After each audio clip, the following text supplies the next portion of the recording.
મિત્રો, અષાઢ મહિનાની આ 11ના દિવસે અથવા તો રાત્રે અહીં આપેલા 15 ઉપાય કરવાથી આપણા જીવનમાં દરેક પ્રકારની મુશ્કેલીઓ દૂર થઈ જાય છે. તેમજ આવનારા સમયમાં તમારા માટે ખૂબ જ સારા દિવસો આવી શકે છે. 11ના દિવસે શું શું ઉપાય કરવા જોઈએ એ આ વિડીયોમાં અમે તમને ખાસ જણાવવા જઈ રહ્યા છીએ. તો દરેક હિન્દુ ભાઈઓ તથા બહેનો આ વિડીયોને અંત સુધી જરૂરથી નિહાળજો.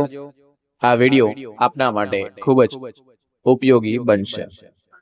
17 જુલાઈ અને બુધવારના દિવસે આવતી 11 ભગવાન વિષ્ણુની સાથે દેવી લક્ષ્મી પ્રસન્ન કરવા માટે ખૂબ જ ઉપયોગી માનવામાં આવે છે.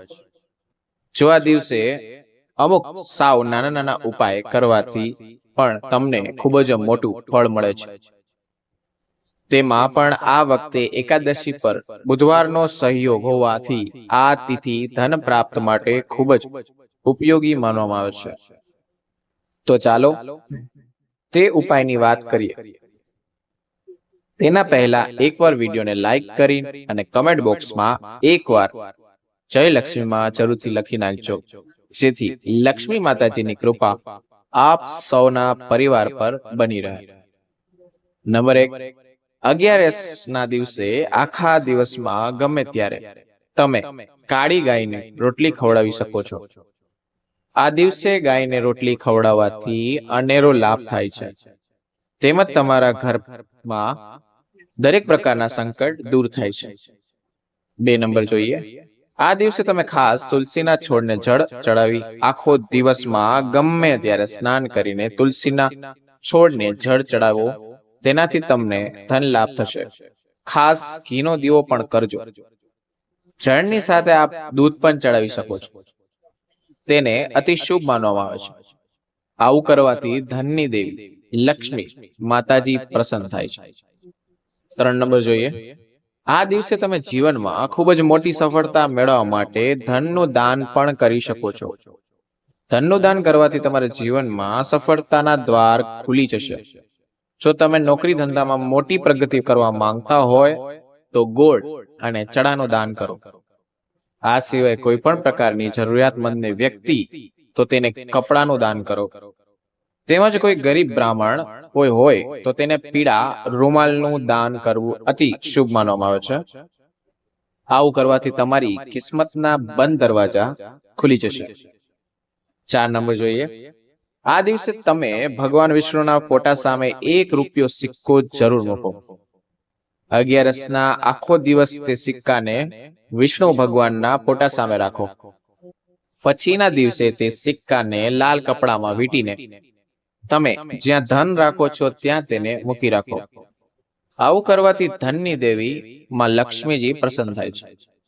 તેમજ તમારા ઘરમાં ક્યારે પણ ધનની અછત થતી નથી અને સાથે સાથે અનાજની પણ કમી થતી નથી.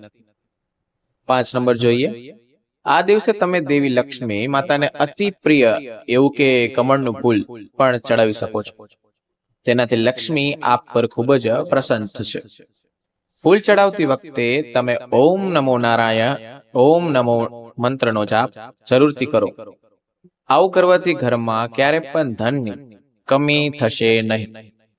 6 નંબર જોઈએ. આ દિવસે તમે તમારી અનુકૂળતા મુજબ ઘરમાં નાના છોકરાઓને જમાડી પણ શકો છો.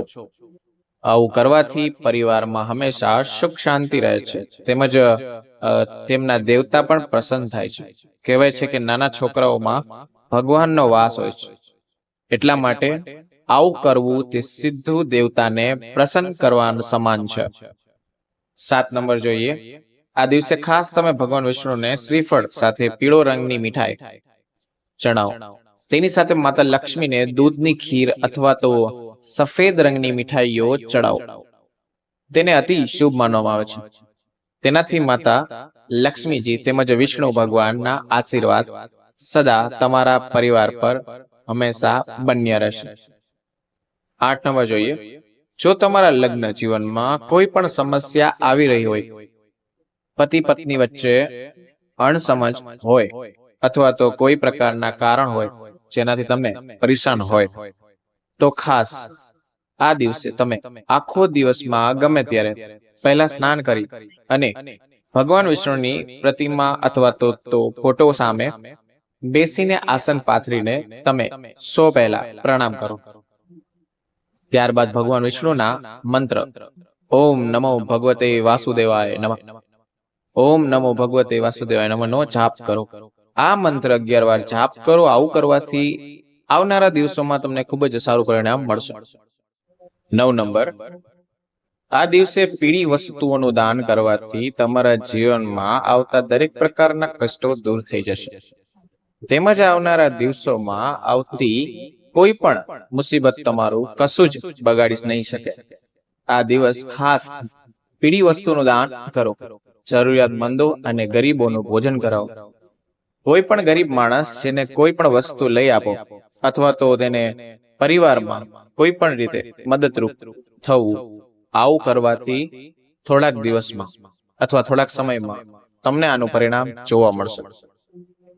10 નંબર જોઈએ, જાણતા અજાણતા આપણથી થયેલા પાપોમાંથી મુક્તિ મેળવવા માટે તમે આ દિવસે ભગવાન વિષ્ણુને કેસરવાળા દૂધનો અભિષેક કરો. આવું કરવાથી જીવનમાં અજાણ થયેલા પાપોમાંથી તમને મુક્તિ મળશે. દિવસોમાં ગમે ત્યારે તમે આ ઉપાય કરી શકો છો. પહેલા સ્નાન કરી પછી આ ઉપાય કરવો જોઈએ, જેનાથી વિષ્ણુ ભગવાન આપણા ઉપર પ્રસન્ન થાય છે. તેમજ દરેક પ્રકારના પાપોમાંથી તમને મુક્તિ આપે છે. 11મું જોઈએ, શાસ્ત્રોમાં કહેવાયું છે કે આ દિવસે જો આમળાનો રસ પાણીમાં ભેળવીને સ્નાન કરીને ખૂબ જ મોટા ફળની પ્રાપ્તિ થાય છે. પણ આના માટે મનુષ્ય સાચો અને સાધક હોવો જોઈએ. તેમજ ખાસ આ દિવસે સહસ્ત્ર નામનો પાઠ અવશ્ય કરવો જોઈએ. એવું માનવામાં આવે છે કે આ કરવાથી સુખ અને સમૃદ્ધિ આવે છે. 12 નંબર જોઈએ, 11 દિવસે શાસ્ત્ર મુજબ કાળા કલરના કપડા તેમજ કાળા કલરની વસ્તુ ખરીદી ના કરવી જોઈએ.